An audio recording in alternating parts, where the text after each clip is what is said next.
Glória a Deus. Que a graça e a paz do nosso Senhor e Salvador Jesus Cristo esteja com vocês. Somos gratos a Deus por mais uma vez nós estarmos aqui para adorarmos ao Senhor.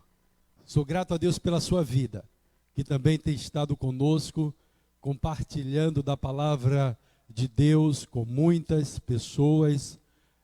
A nossa live já chegou em 16 países como Afeganistão, Paquistão, Sudão, já alcançaram, a live já alcançou essas pessoas, e nós somos gratos a Deus. Somos gratos a Deus por estarmos aqui, mais uma vez, pregando a sua palavra. É importante você compartilhar. Aí embaixo, você vai entrar agora, glória a Deus, você que não está no YouTube, depois do culto você vai entrar e vai se inscrever. Nós precisamos transmitir os nossos cultos pelo YouTube. Então se inscreva, é muito importante você se inscrever, nos ajude a levar Jesus a alcançar vidas pelo poder de Deus. Hoje nós temos um tema. Nós temos um tema que para muitos é a doença do século. Vamos falar hoje sobre a ansiedade. Para muitos é a doença que mais aflige a humanidade.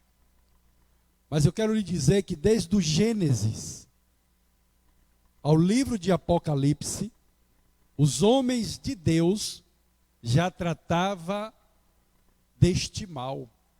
Então a enfermidade não é o mal deste século.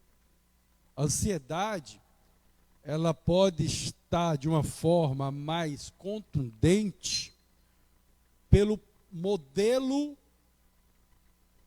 e padrão estabelecido pela mídia e pela sociedade. A busca desenfreada pela riqueza e pela prosperidade segundo o modelo do mundo. Então a busca pela prosperidade está levando muitas pessoas a estar ansioso pela vida. Você, por exemplo, quando você vê alguém comprar um carro importado, você diz, aquela pessoa é próspera. Quando você vê as pessoas ostentando nas redes sociais, viagens, restaurantes caros, roupas de marca, você diz, aquela pessoa é próspera. Este é o modelo de prosperidade estabelecido pelo mundo. E em busca desse modelo, muitos estão ficando ansiosos, perdendo a paz, a tranquilidade, a competitividade está trazendo a ansiedade. Mas o que a Bíblia diz sobre o que é prosperidade? Nós vamos aprender hoje com a palavra de Deus.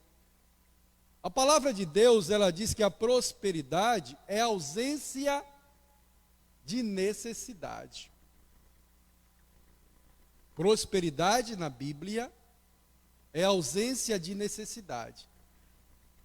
Quem tem Jesus aprende a ter contentamento. O contentamento lhe traz o refrigério para a sua alma. Agora, a ausência de prosperidade é você fracassar no que Deus confiou em suas mãos. Vou repetir. A ausência de prosperidade é você fracassar no que Deus confiou em suas mãos. Fracassar no que Deus lhe confiou traz ansiedade. E a palavra ansiedade em português significa aflição, agonia, e no grego significa estrangular sufocar, oprimir, dividir. O ansioso, ele não sabe se vai para a direita ou para a esquerda, se ele mora numa cidade ou em outra, se ele quer estar casado ou solteiro, se ele arruma um emprego não está satisfeito, ele vai para outro não está satisfeito. O ansioso, ele fica dividido e sem saber que direção tomar. A ansiedade, ela é definida, podem sentar, como excessiva agitação do sistema nervoso central, segundo os especialistas. É uma sensação desprazerosa e semelhante ao medo. E os seus efeitos se percebem logo e aparecem em situações reais ou imaginárias. A pessoa perde o controle sobre o que é certo e o que é errado. A ansiedade faz com que a gente se sinta pequeno diante das situações e perca o interesse pelas coisas que davam prazer. Ela também desencadeia a dificuldade de concentração, de memorização e de elaboração de pensamentos e de tomada de decisões. O ansioso não sabe que decisão tomar. Eu não sei se você está se sentindo dessa forma. A insônia, pesadelos constantes, dúvidas sobre a própria competência, apatia geral também estão na lista de consequências, explica os psicólogos. Além do desgaste mental, alguns sintomas físicos também podem dar as caras, como aceleração do coração e sudoríase. A pessoa sua demais. Quando você vê alguém suando demais desnecessariamente, ele pode estar com ansiedade. Tremores, tensão muscular, dificuldade para respirar, dores de cabeça, cansaço ao acordar e até queda de cabelo, acredite. A pessoa ansiosa sente todos esses sintomas. Agora, segundo os especialistas, como controlar a ansiedade? Há remédio.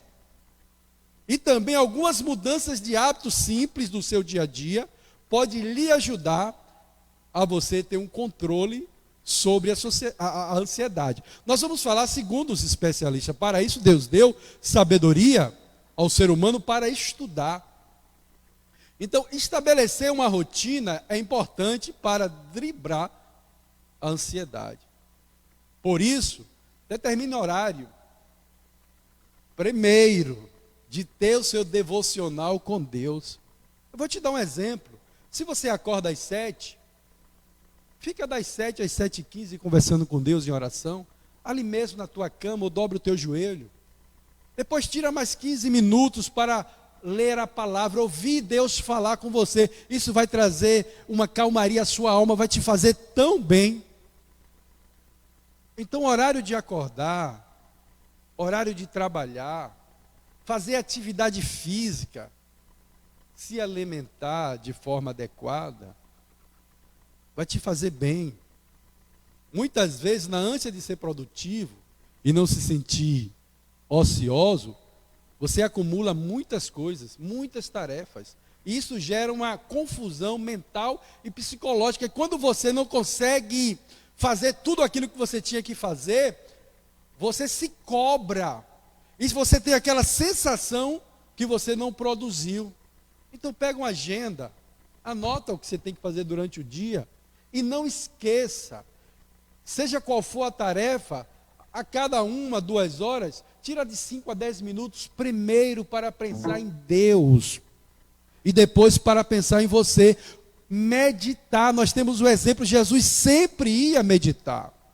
A multidão estava ali, Jesus fazia milagres, curava, libertava, trazia uma palavra de consolo, mas de repente Jesus parava e dizia: eu vou ali, ao monte, e Jesus ia meditar.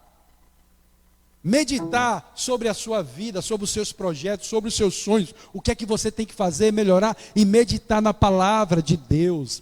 Meditar no amor e na misericórdia que o Senhor tem derramado sobre a sua vida. Isso é muito importante. Agora, o que a Bíblia fala sobre a ansiedade. Eu quero que você abra a sua Bíblia no livro de Filipenses, capítulo 4, versículos 6 e 8. Primeiro nós vamos ouvir os conselhos do apóstolo Paulo. Depois nós vamos ouvir os conselhos de Jesus sobre como vencer a ansiedade. Filipenses, capítulo 4, versículos 6 ao 8. Eu quero que você abra a Bíblia para que você compartilhe com quem estiver do seu lado. Vê se tem alguém do seu lado que não tem a palavra. Compartilhe nessa noite. Vamos lá. É que o apóstolo Paulo, há 2000 anos atrás, falou sobre ansiedade. Não esqueça que o apóstolo Paulo estava preso em Roma. Estava aprisionado como preso político por proclamar que Jesus era Rei dos Reis e Senhor dos Senhores. E Nero não aceitava e manda prender o apóstolo Paulo. O apóstolo Paulo, ele recebe a visita de Epafrodito. Epafrodito era um dos dirigentes da igreja de Filipe. Epafrodito leva o relatório como estava a igreja. O relatório de Epafrodito agrada ao coração de Paulo. Paulo se alegra. Ele também faz uma coleta na igreja, leva para Paulo. Paulo fala que estava passando algumas necessidades. Aquele dinheiro muito foi útil para o apóstolo Paulo. Não esqueça que a igreja de Filipe foi a igreja que Paulo libertou aquela jovem que tinha o espírito de adivinhação. E por isso Paulo foi preso, mas Silas, depois de ser açoitado, com o corpo ainda sangrando, eles resolvem louvar a Deus, e à meia-noite o Senhor envia o anjo, os alicerces da prisão são sacudidos, e Paulo sai. No momento que Paulo sai, o carcereiro quer se matar. Paulo diz: não faças isso.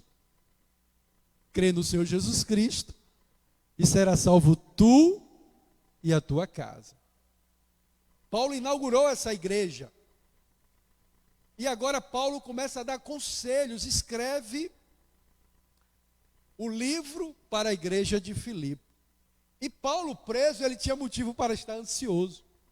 Mas você sabe qual era a ansiedade de Paulo? Se você puder, abra no primeiro 21, para você entender qual era a ansiedade de Paulo. Nós vamos ler Filipenses 4, 6 e 8. Conselho de Paulo para nós nos livrarmos da ansiedade. Agora veja qual era a ansiedade de Paulo. Filipenses capítulo 1, 21, 22, 23 e 24. Pois para mim o viver é Cristo, e o morrer é lucro. Glória a Deus. Mas se o viver no corpo resulta para mim em fruto do meu trabalho, não sei então o que escolher. Paulo estava em dúvida. Olha qual era a ansiedade de Paulo. Ele diz assim: sinto-me, porém, pressionado de ambos os lados. Não sei se parto, não sei se fico. Tendo o desejo de partir e estar com Cristo, pois isto é muito melhor. Glória a Deus. Tem crente que tem medo de morrer. É uma luta, está na igreja aquela glória, aquela alegria, eu amo Jesus, eu adoro Jesus, mas de repente o pastor diz assim: eis que o Senhor me mostra que vai levar uma das suas flores. Aí aquele abatimento, aquela frieza vem sobre a igreja. O apóstolo Paulo não tinha esse problema. Olha o que ele diz: todavia, no 24, por vossa causa, acho necessário permanecer no corpo. O amor que Paulo tinha à igreja. Paulo sabia qual era a sua missão. Paulo tinha foco. É importante você saber qual é a sua missão e ter foco. No 25 ele diz: e tendo esta confiança, sei que ficarei e permanecerei com todos vós para o vosso desenvolvimento e alegria na fé. Essa era a ansiedade de Paulo. Desejava estar com Cristo, mas via necessário a sua permanência no corpo, para que a igreja fosse edificada. E é nesse capítulo que Paulo, ele diz assim: eu me alegro porque por causa das minhas prisões, muitos foram motivados a pregar o evangelho. O que importava para Paulo era o nome do Senhor ser glorificado na vida dos gentios. Então ele disse: não me importo se uns estão pregando por inveja, se uns estão pregando por dinheiro, se uns estão pregando por vanglória. Os inimigos de Paulo, que não gostavam de Paulo, sabendo que Paulo estava preso, para se vangloriar, começaram também a pregar o evangelho. E ele finaliza: outros pregam por amor, mas o que me importa? O que me importa é que Cristo seja pregado. Glória a Deus, aleluia. Vamos lá, Filipenses capítulo 4, 6 a 8. Assim diz Paulo: não andeis ociosos por coisa alguma. Antes em tudo sejam os vossos pedidos conhecidos diante de Deus, pela oração e súplica com ações de graça. E a paz de Deus, que excede todo entendimento, guardará o vosso coração e os vossos pensamentos em Cristo Jesus. Depois nós lemos o versículo 8. Paulo diz assim: não andeis ansiosos por coisa alguma. Paulo está dizendo para você: não andeis ansiosos se você perdeu o emprego. Não andeis ansioso se na perca do emprego você está sem o dinheiro para pagar a sua energia, sua água, seu cartão de crédito, fazer mercado. Não andeis ansiosos se de repente você é surpreendido com a carta de divórcio, ou o seu noivado vai acabar, ou o seu namorado diz: eu não quero mais você. Não andeis ansioso por coisa alguma, mas ele continua: antes em tudo, sejam os vossos pedidos conhecidos diante de Deus, pela oração e súplica. Paulo está mandando você dizer para o Senhor: Senhor, eu perdi o emprego. Senhor, hoje eu não tenho dinheiro para pagar minha água e minha luz. Senhor, eu não tenho dinheiro para comprar o remédio, eu não tenho dinheiro para fazer mercado. Paulo está mandando você verbalizar as suas necessidades a Deus. E ele diz mais ainda: em oração, e você pode ir mais um pouco em súplica, clamando com mais contundência, falando ao Senhor as suas necessidades. Mas você sabe o que é que ocorre, o que é que acontece com você? Muitas vezes, você, em vez de contar a Deus, você procura um vizinho para contar. Ao invés de haver ajuda, os demais vizinhos todos ficam sabendo. Aí você, que não suporta receber crítica, de repente alguém começa a criticar, a situação começa a piorar. Conta para quem sabe resolver. Mas o apóstolo Paulo diz assim: e com ações de graça. Ação de graça, gratidão. Paulo disse assim: olha, você também tem que saber agradecer a Deus. Agradecer, porque até aqui o Senhor tem estado contigo. Até aqui Deus tem te abençoado. Você sente falta de alguma coisa? Você pode dizer: sinto, pastor. Como está a barriga hoje? Você teve uma cama para reclinar a cabeça hoje? Você está respirando o fôlego de vida? Você tem certeza que o seu nome está escrito no livro da vida? Você tem certeza que o Espírito Santo mora dentro de você? Então dá graças a Deus, aprende a dar graças a Deus. Espírito de gratidão. Quando você aprende a agradecer a Deus pelo que Ele tem feito, você aprende a ter contentamento.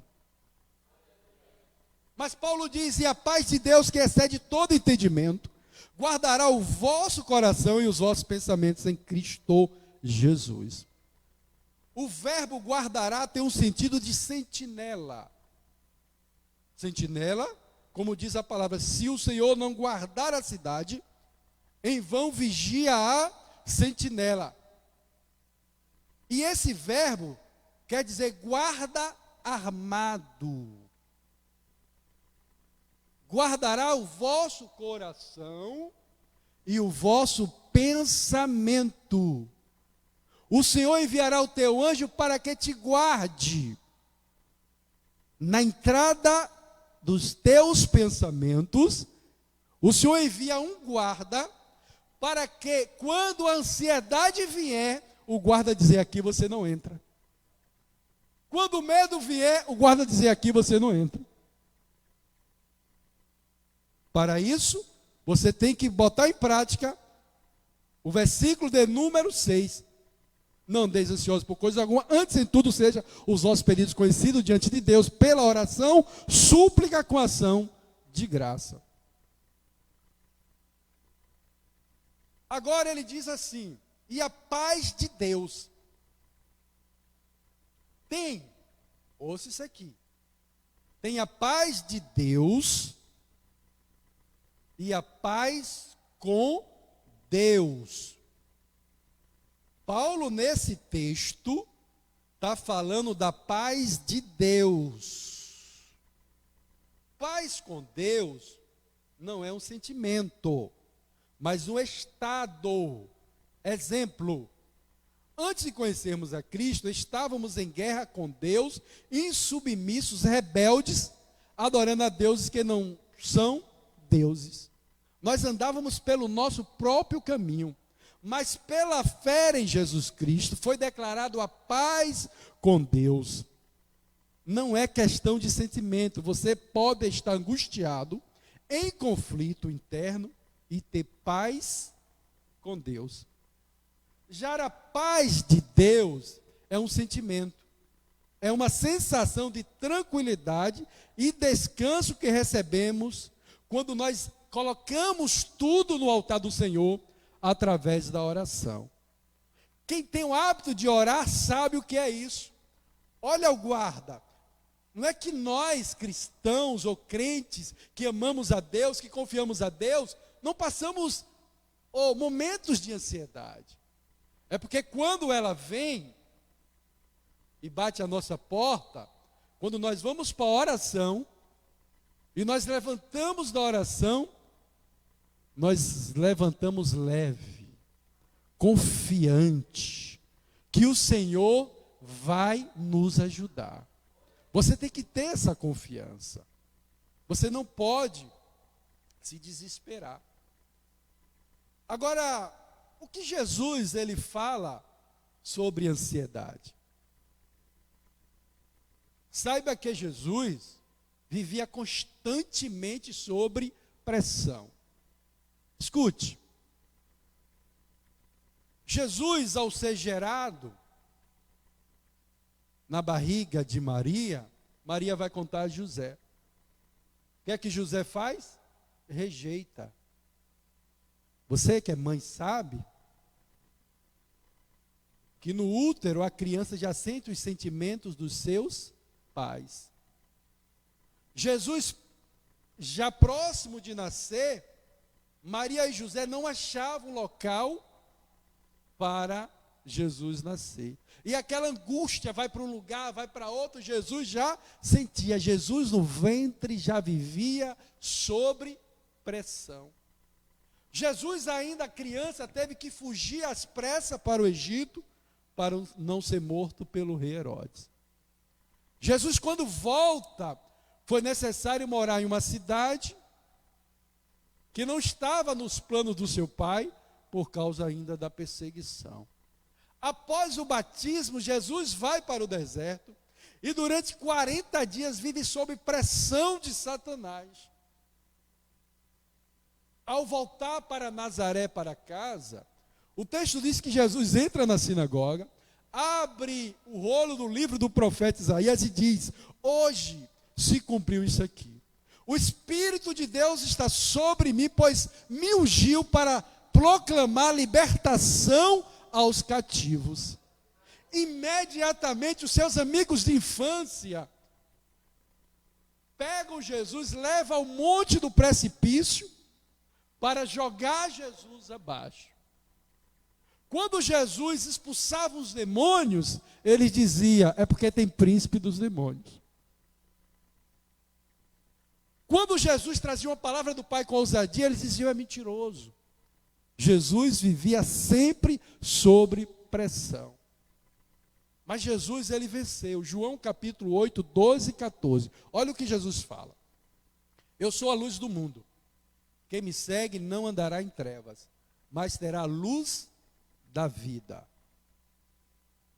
No 14, respondeu Jesus e disse-lhe: ainda que eu testifico de mim mesmo, o meu testemunho é verdadeiro, porque sei de onde vim e para onde vou. Mas vós não sabeis de onde venho, nem para onde vou. Primeiro, você tem que saber quem você é. Você já olhou para você e disse: quem sou eu? Você tem que se conhecer. Você tem que ter identidade. Qual o seu nome? Jesus disse assim: eu sou a luz do mundo. Eu sou o bom pastor. Eu sou a porta.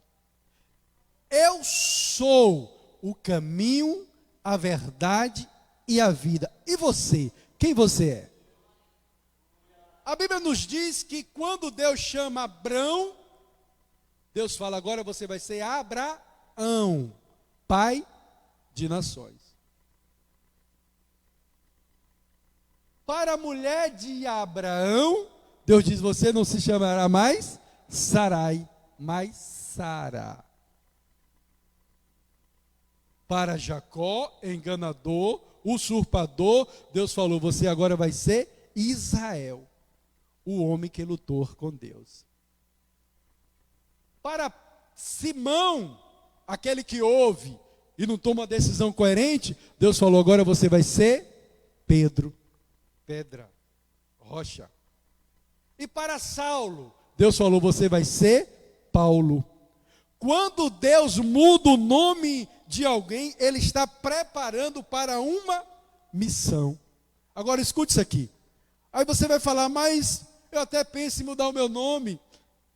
Mas Deus nunca mandou eu mudar o meu nome. Saiba que quando você entregou a sua vida a Jesus, a Bíblia diz que você ganha no céu um novo nome. Então você tem uma missão, sim, a ser realizada aqui nesta terra. Você não é obra do acaso, você não é uma toa. Você tem uma missão e você tem um novo nome. Glória a Deus, aleluia. Segundo, você tem que saber de onde você veio. Jesus disse assim: olha, eu sei de onde vim. De onde você veio? Você tem que saber de onde você veio. Mas o mais interessante é você saber para onde você vai. Por quê? Jesus disse: eu sei de onde eu vim e eu sei para onde eu vou.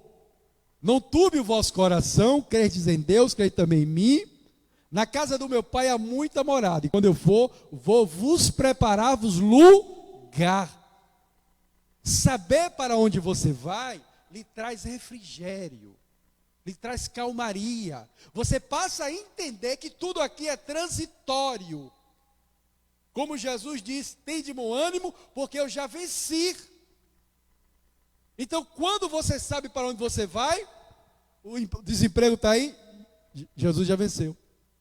Está faltando dinheiro, Jesus já venceu. Está enfermo, Jesus já venceu. Você está passando, você sabe para onde você vai. Você não é deste mundo, você não é desta terra. Aqui você é peregrino. O que é que vos espera? A cidade que Jesus foi preparar. Aleluia, glória a Deus. Quarto, focar nos seus objetivos enquanto você estiver aqui nesta terra. Você tem que ter foco.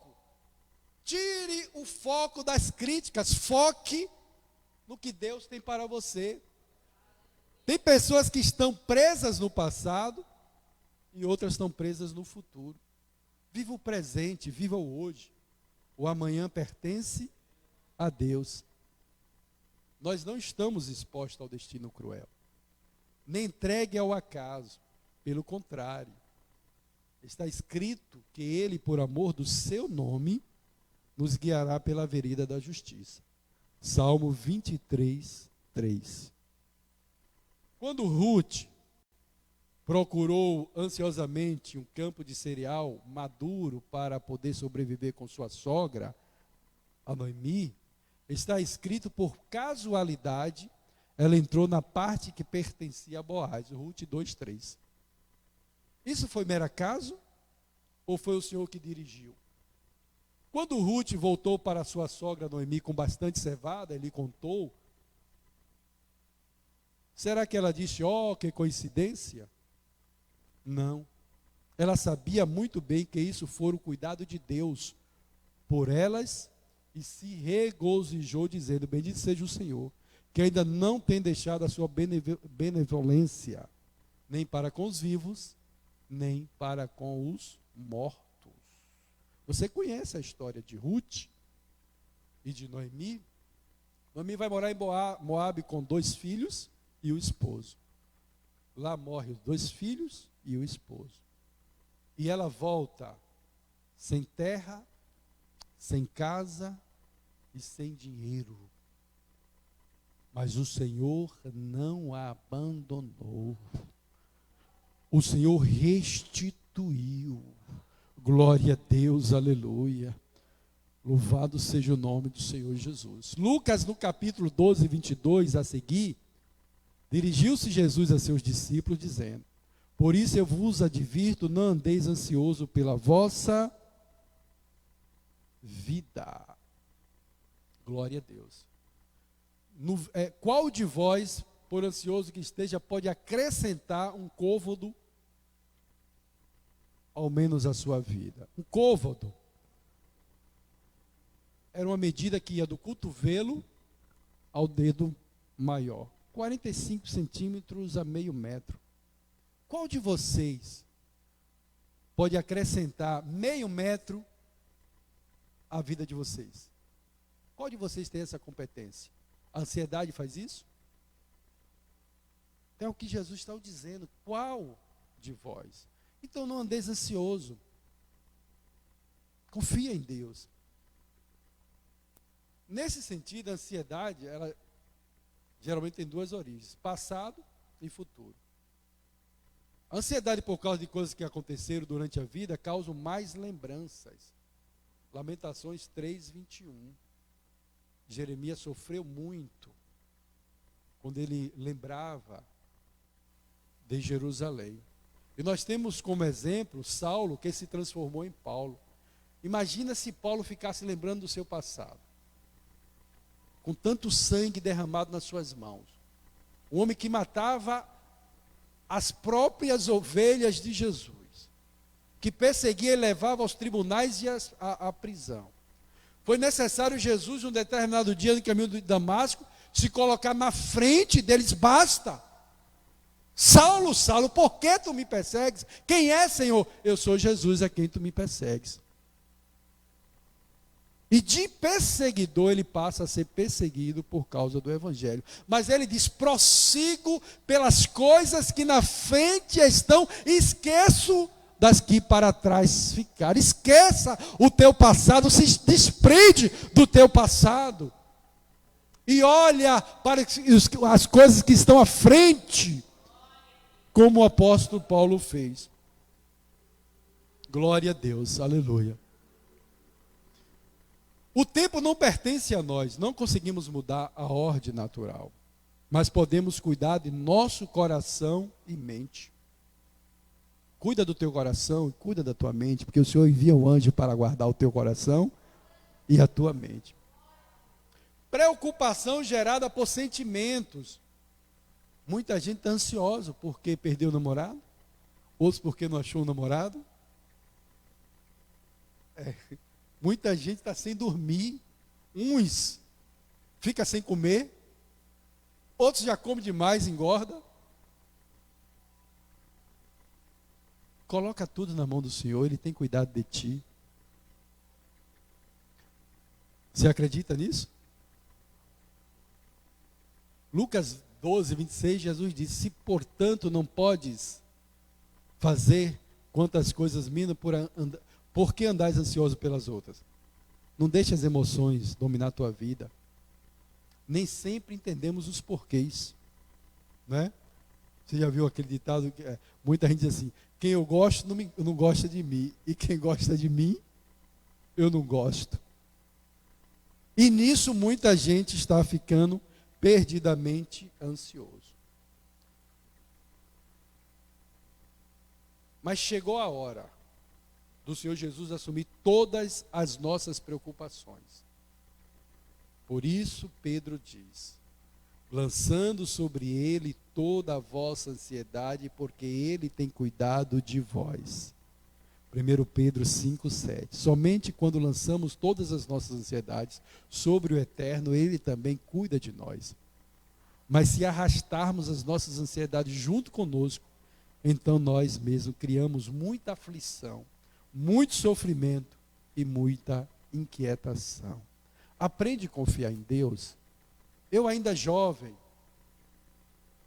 novo, novinho, estava trabalhando na cidade de Alagoinhas. Eu fui tomado de assalto, estava com o pastor Daniel. E aquele assaltante levou toda a nossa mercadoria, todo o nosso dinheiro. Foi uma angústia muito grande. E quando nós chegamos em casa, o pastor Daniel me chamou e disse: vamos orar. Aí eu falei: mas orar por quê? Porque o ladrão nos roubou? Não. Vamos orar para que na hora da divisão, Satanás não coloque uma usura no coração deles e eles se matem. E eu disse: vamos orar. E aquela palavra engasgou assim, mas eu entendi que eu tinha que orar por eles. E nós começamos a orar por aqueles dois jovens, e eu recordo-me que na oração nós falamos: Senhor, quem sabe a mãe deles pode ser uma dirigente de oração, livra aqueles jovens da morte, salva eles, liberta dessa vida, meu Pai, tenha misericórdia, Senhor. E nós oramos ali, eu senti já uma calmaria no meu coração, e eu disse: agora, eu tinha comprado um terreno, a prestação, eu tinha que pagar a primeira parcela, tinha que pagar a outra, todo o dinheiro que tinha eles levaram, a mercadoria toda eles levaram, e eu vou voltar para São Paulo para fazer mais compras. Eu volto para São Paulo de ônibus, lá eu comprei, estourei meu cartão, comprei no cheque, e no retorno nós colocamos no ônibus.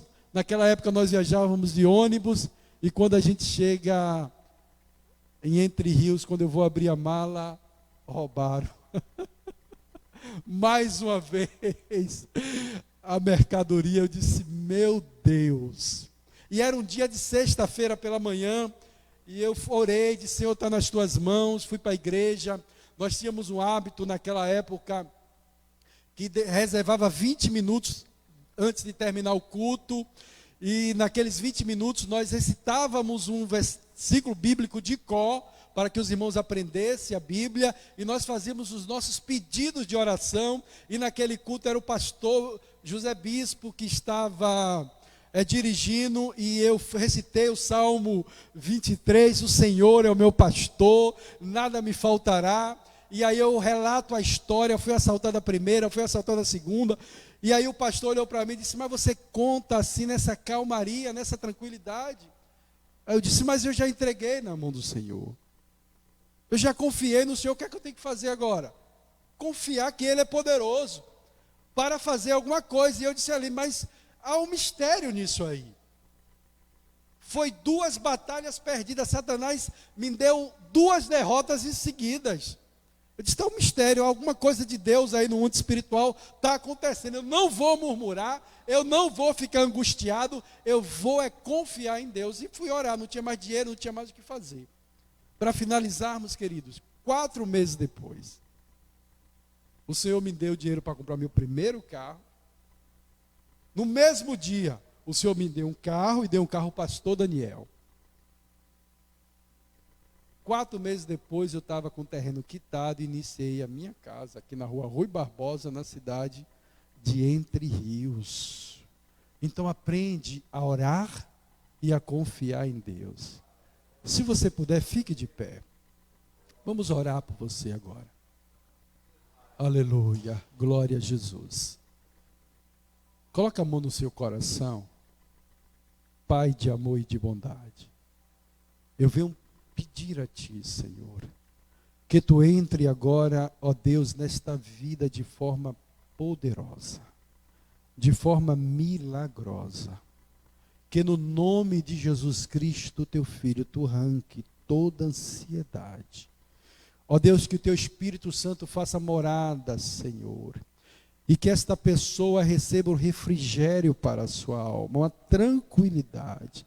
Confiando que tu, Senhor, és poderoso para livrá-la, seja qual for a dor, seja qual for a decepção, seja qual for o mal, o sofrimento. Ó Deus, livra esta vida agora.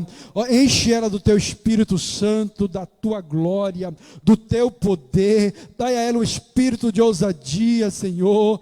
Deus, faz com que ela sinta agora a tua presença, em nome de Jesus, em nome de Jesus. Ó Deus, aqueles que não estão dormindo por causa da ansiedade, que eles possam ter o sono do justo. É o que eu te peço, ó Pai, no nome de Jesus. Irmã das 10, por favor, venha louvar. Que você gostou dessa mensagem? Se inscreva no nosso canal, nos ajude a chegar a 1000 inscritos, para que possamos estar transmitindo os nossos cultos pelo YouTube também. Nos ensine a levar Jesus para as vidas. Pode vir, irmã, pode soltar. Amém? Que Deus te abençoe em Cristo Jesus.